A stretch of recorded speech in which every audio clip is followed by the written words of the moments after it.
Olá, muito bem, graças a Deus.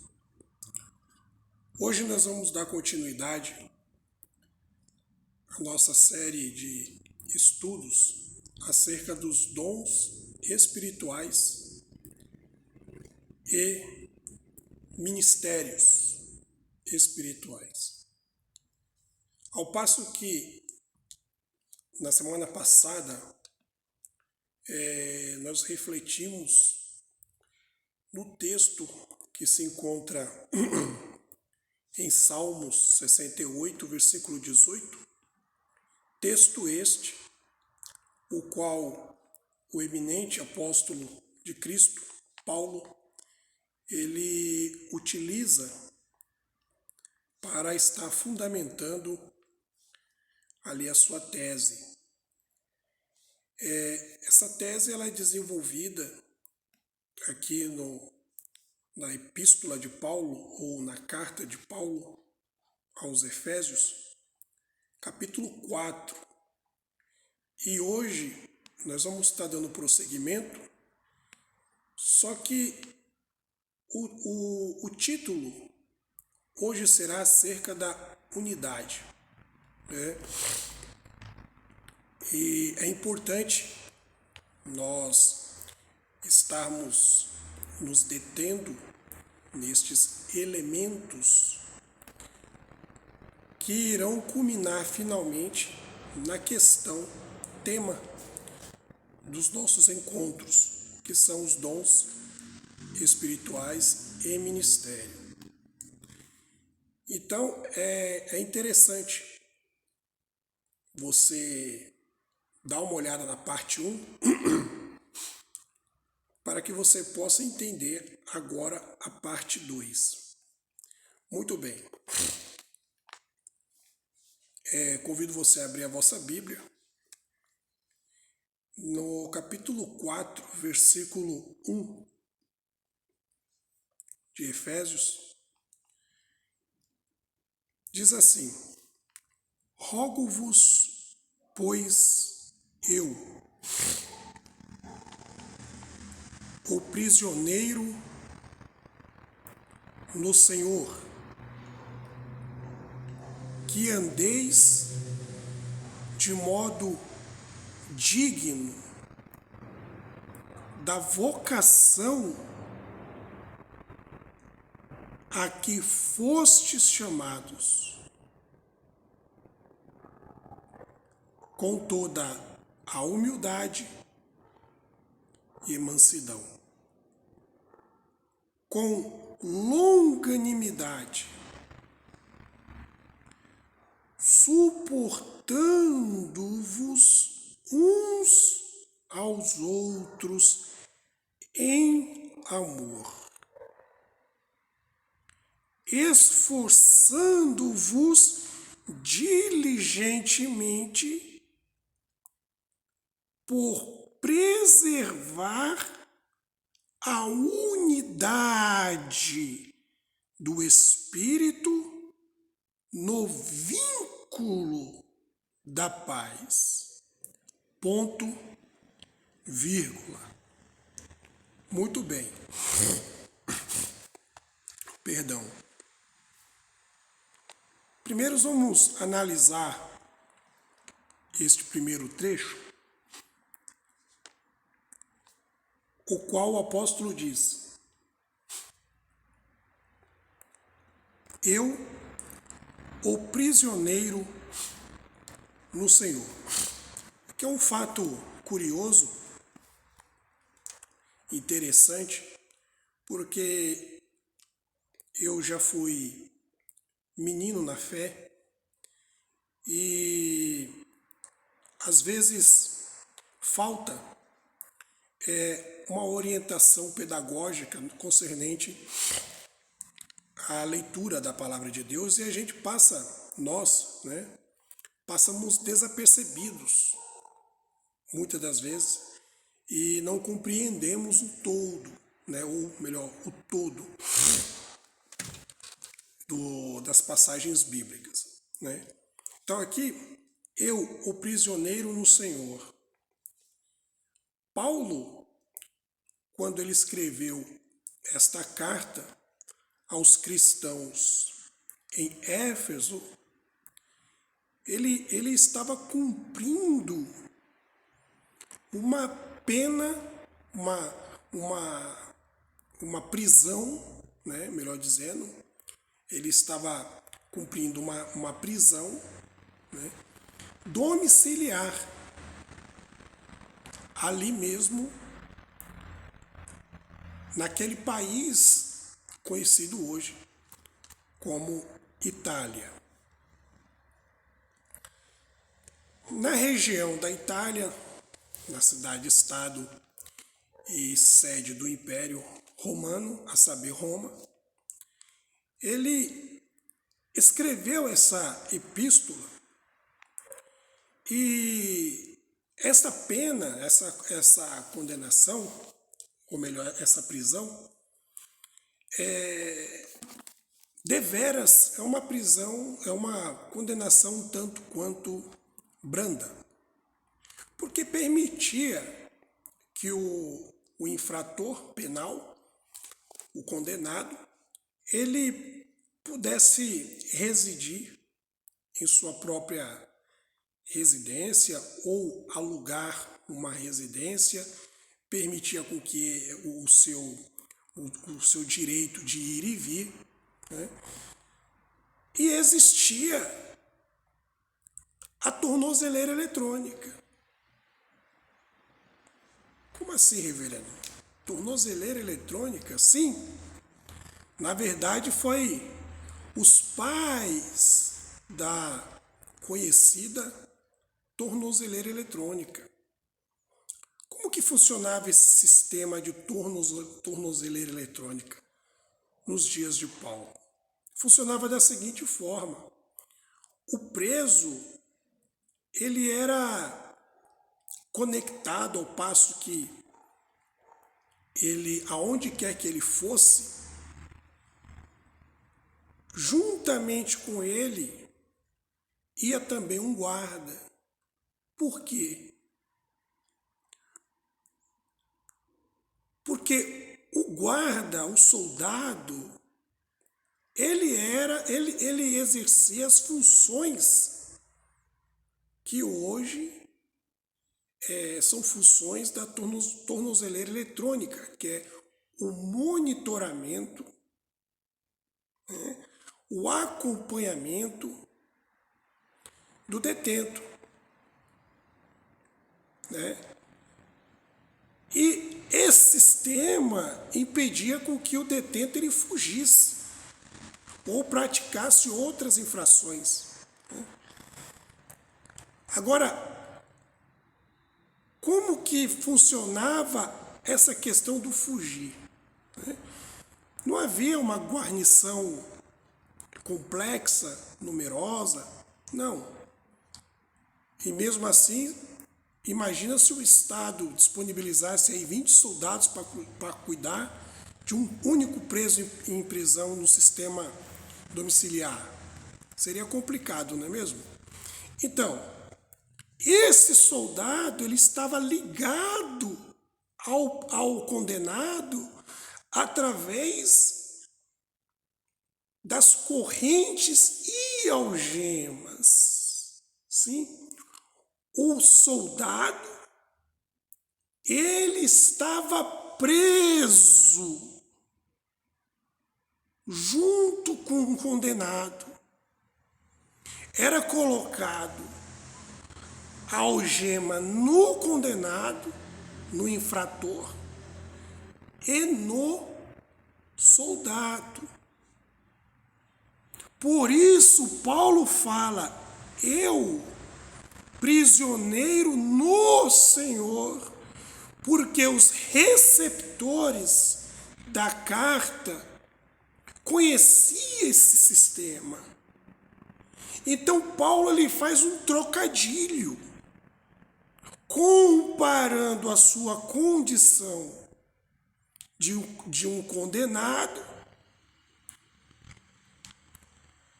preso a esse sistema, e comparando também ou dizendo que todo cristão, da mesma forma, estão ligados e presos no Senhor. Amém, igreja? Amém, meu amigo e minha amiga? Tá dando para entender? Sim ou não? Então veja bem, tal como o Estado romano utilizava de um sistema para estar monitorando os passos do preso, assim também os cristãos estavam presos no Senhor. A partir dessa analogia começa o desenvolvimento da ideia central aqui de Paulo, acerca do que, pessoal? Qual que é o tema? Da unidade.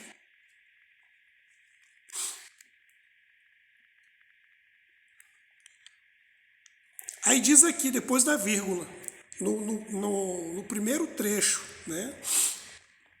Rogo-vos, pois eu, prisioneiros no Senhor, que andeis de modo digno. O condenado tinha que andar de modo digno. Por quê? Porque ele estava preso no soldado. E ele estava sendo monitorado pelo Estado. Quanto mais os chamados por Jesus, quanto mais aqueles que foram chamados. Se um infrator, um condenado, ele tinha que andar de um modo digno, não poderia fugir, quanto mais aqueles que foram chamados por Jesus Cristo. Aí diz aqui, dignos da vocação. Vocação significa uma tendência, uma inclinação. Note que muitos ouvem a palavra, recebem a oração. Às vezes tem o papai, tem a mamãe, tem o avô, os avós, que são conhecedores da palavra, são cristãos, e nunca vão a uma igreja, não gostam de ouvir falar de Bíblia, não querem saber.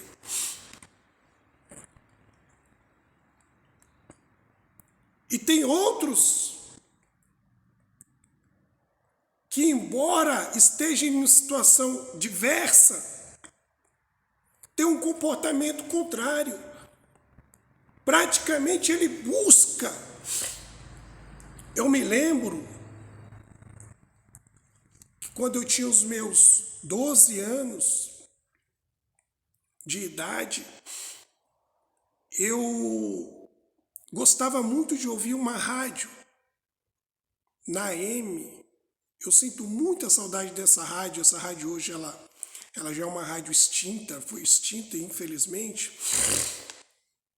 Mas através da rádio eu conheci a fé. Eu conheci a fé. E filho de pais separados, né? Minha mãe não frequentava igreja. E uma situação um pouco turbulenta na família. E eu senti uma alegria, um prazer em estar ouvindo a palavra de Deus através daquela emissora da AM. E eu me sentia tão bem ouvir a palavra do bispo, né? E era tudo novo para mim. E eu perguntei para minha mãe, depois de uma semana ouvindo, eu perguntei para minha mãe, aonde é que tinha uma igreja na cidade? E ela falou assim, eu acho que tem uma em tal lugar. E eu fui, com 12 para 13 anos. Eu me lembro, eu não trabalhava, eu era praticamente uma criança, um adolescente. Né? Eu me lembro que eu fui a pé do meu bairro até o centro da cidade, onde ficava o templo. Né? E ali, era aí os idos de 1995, né? E ali eu tive um encontro com Jesus. Eu tive um encontro com o Senhor Jesus.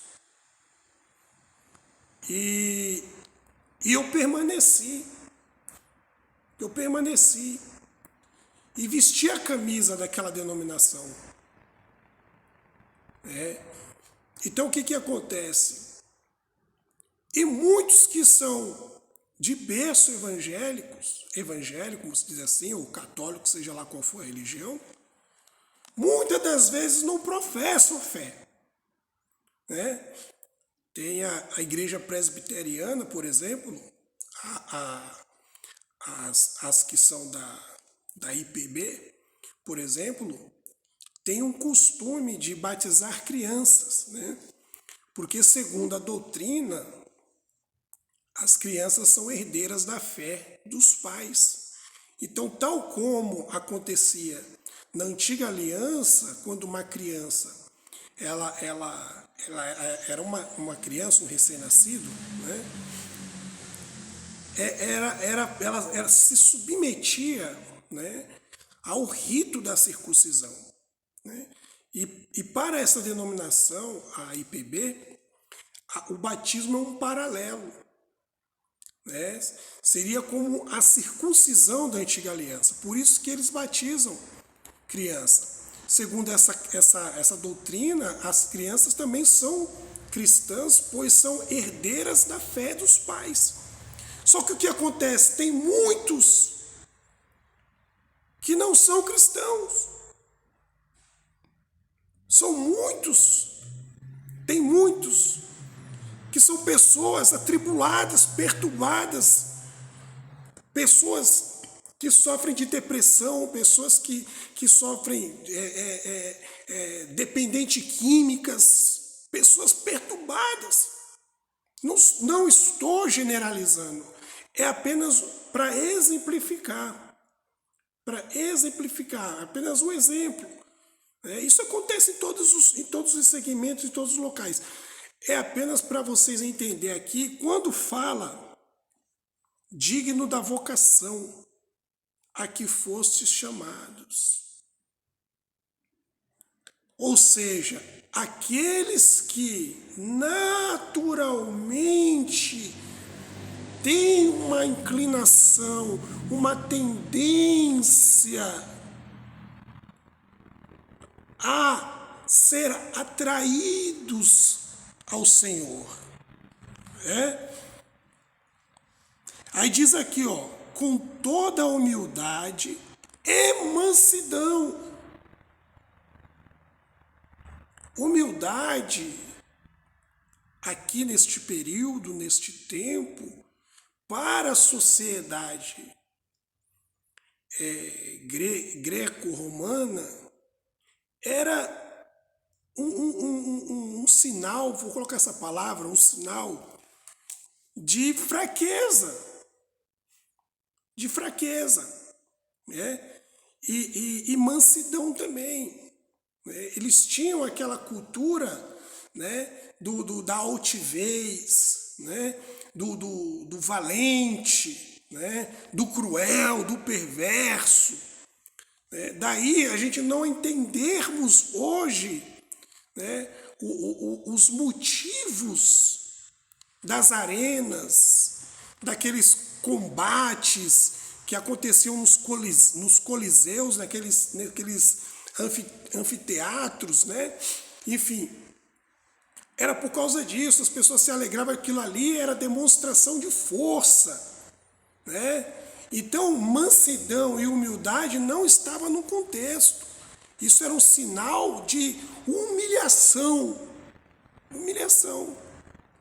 Né? E continua aqui, você vê como que a igreja ela está à frente, muito à frente do seu tempo. Já aqui no século I, completamente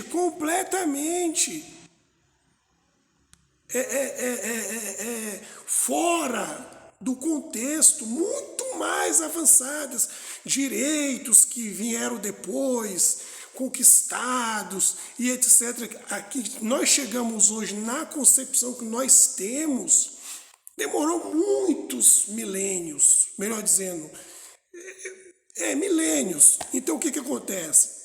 Só que a igreja estava à frente do seu tempo. Era fraqueza, era loucura para aquela sociedade, porque a igreja estava à frente do seu tempo.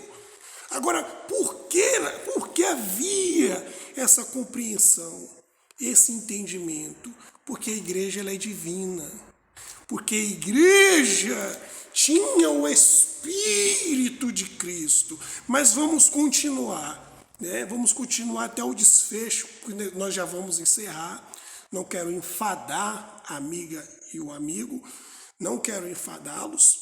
Nós vamos dar continuidade a semana que vem. Eu peço que você não quebre essas séries de estudo, porque Deus ele está fazendo uma obra no teu interior. Você não está entendendo agora, mas você vai entender, meu amigo. Você vai entender lá na frente.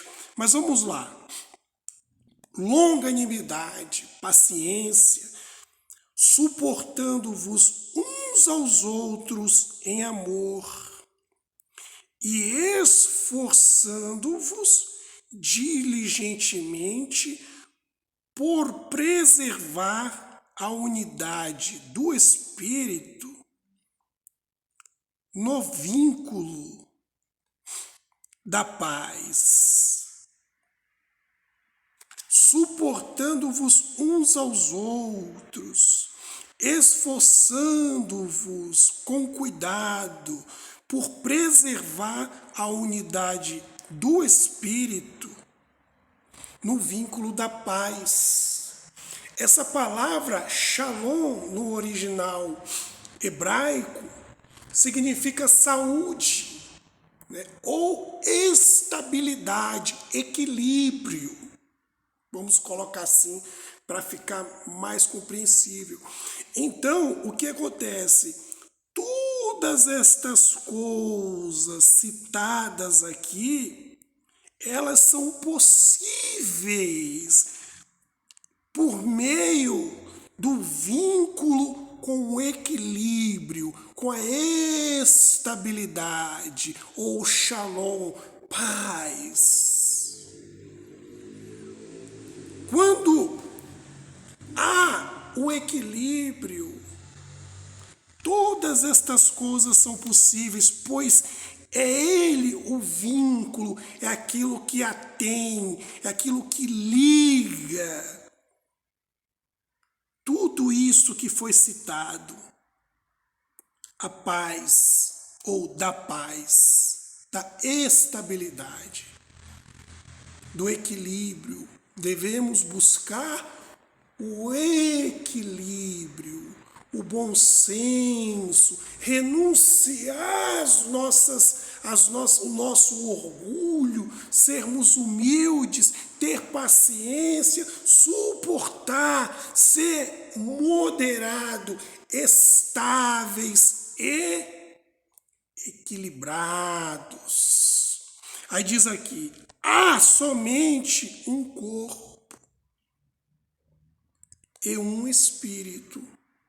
Aqui ele começa a desenrolar, a desenvolver a doutrina, teologia da unidade. Que diz aqui, preservar a unidade do espírito no vínculo da paz. Aqui ele deu o caminho. Se haver um vínculo da paz, é possível. Agora ele vai desenrolar a importância da unidade. Unidade, uno.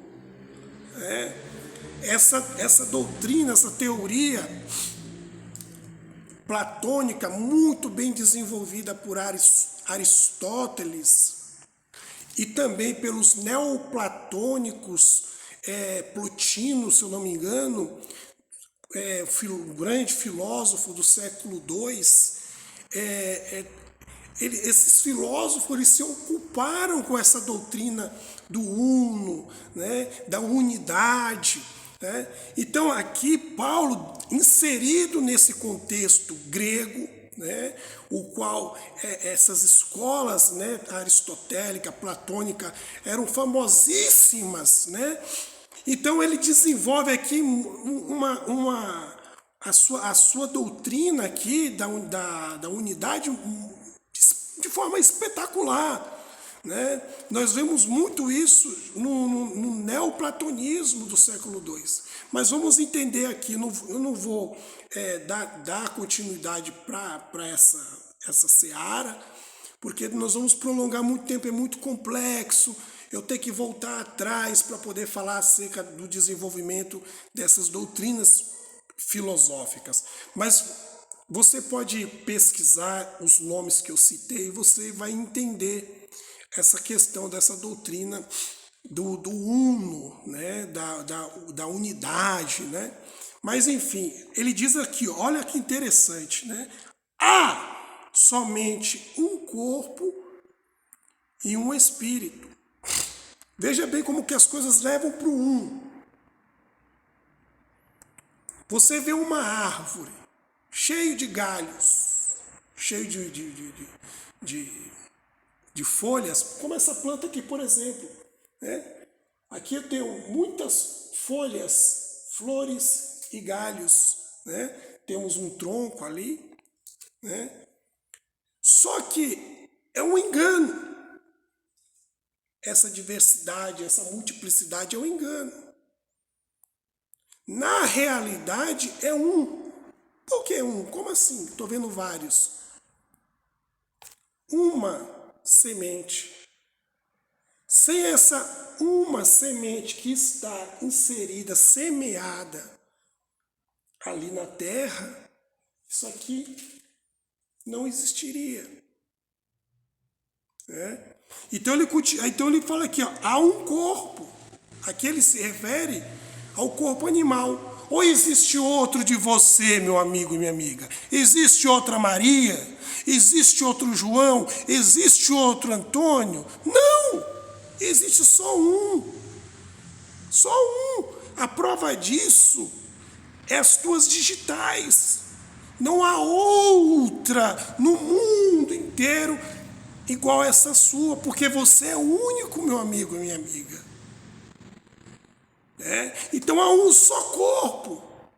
Assim como não pode existir verdadeiro e falso. Não existe uma terceira via, como tantos falam hoje na questão da política. Né? Não.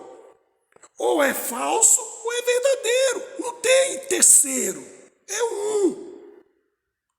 Então o que acontece? Há um só corpo, aqui ele se refere ao corpo animal. E um espírito, ou corpo espiritual, como desenvolvido aqui em 1 Coríntios 15:44, que diz: semeia-se corpo natural, ressuscita corpo espiritual.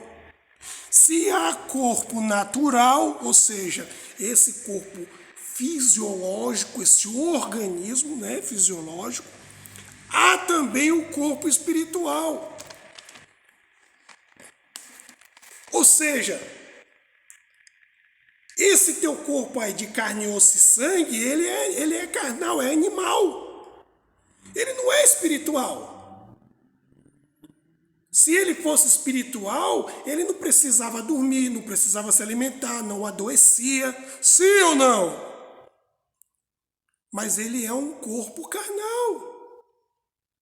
Então, o que acontece? há necessidade de que esse corpo ele deixe de existir para que ele dê lugar a um corpo espiritual, não mais sujeito às limitações desse sistema fisiológico. Amém, pessoal? Amém, irmã? Amém, irmão? Então vamos continuar aqui. Há um só Senhor, uma só fé, um só batismo, um só Deus e Pai de todos. Agora você vai lá na parte 1, que você vai entender o duelo dos deuses, os duelos das nações. Enquanto aquela aliança ela era segregacionista, a igreja ela é inclusivista.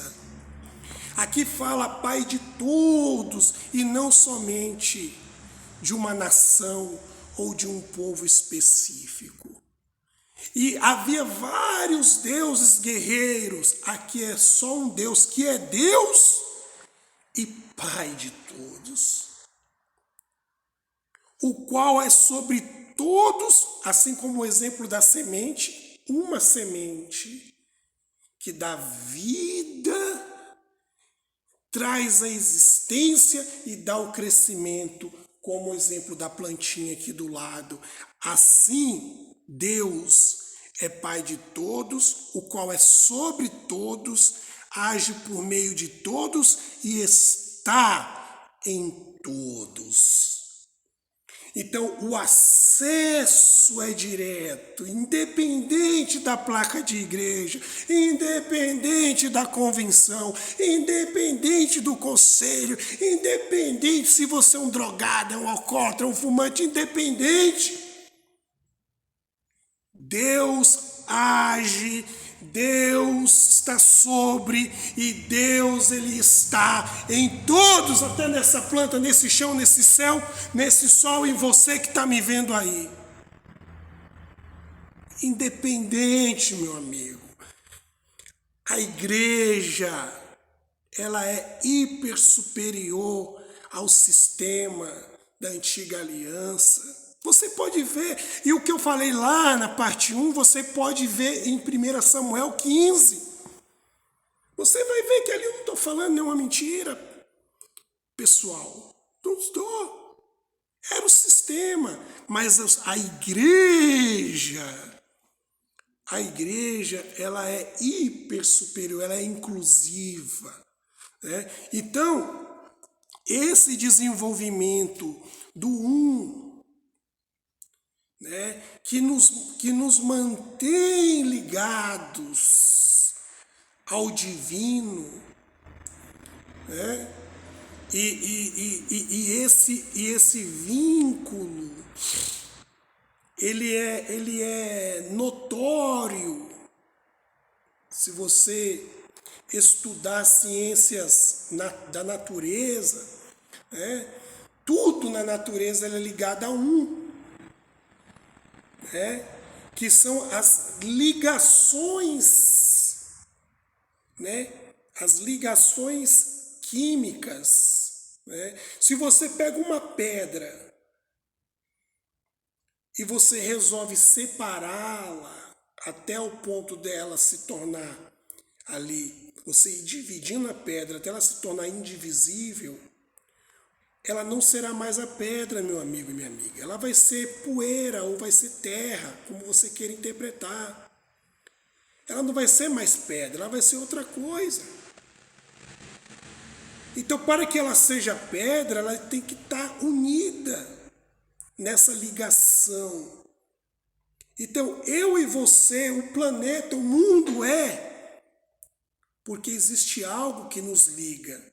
Uma energia, uma força que nos conecta e que é o motor que faz tudo isso funcionar. É o Deus Pai, conforme prefigurado pelo apóstolo Paulo. Agora que você entendeu essas questões, Agora você está preparado para assimilar e entender os dons espirituais e ministérios. Amém?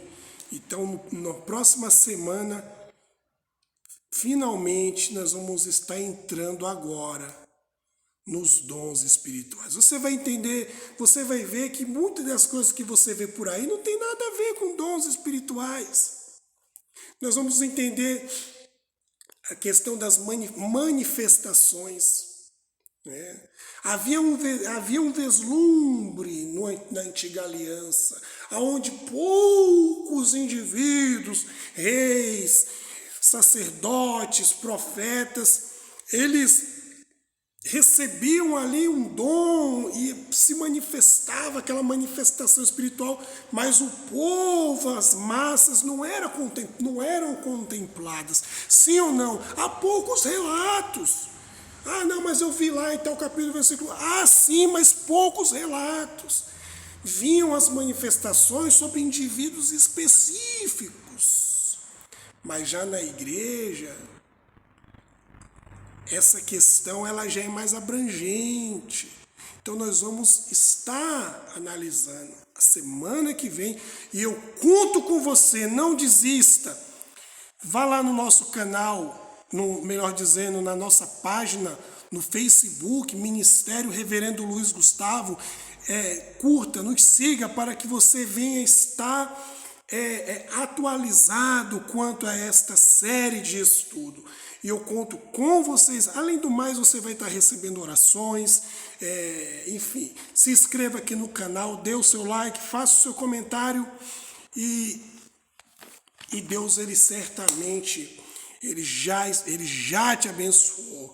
Amém, pessoal? Fecha os teus olhos, coloca a mão no teu coração.